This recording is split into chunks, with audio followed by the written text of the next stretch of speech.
In today's video, I'm going to teach you how to change your iCloud password on iPhone. Need to update your iCloud password for security? Here's how to do it safely without losing access to your data. Changing your iCloud password is actually changing your Apple ID password since they're the same thing. This affects everything, your App Store purchases, iCloud Sync, FaceTime, all of it. So let's do this right. Go to Settings and tap your name at the very top. Then tap Sign In and Security and select Change Password.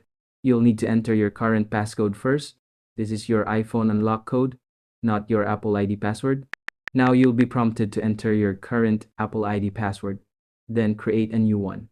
Apple requires pretty strong passwords, at least 8 characters with uppercase, lowercase, and numbers.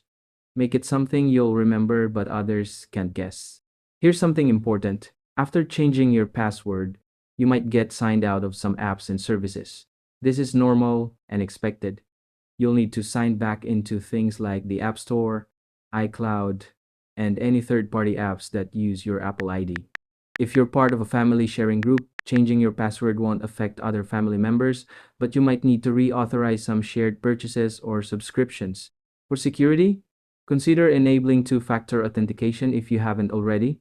This adds an extra layer of protection and is pretty much essential in 2025.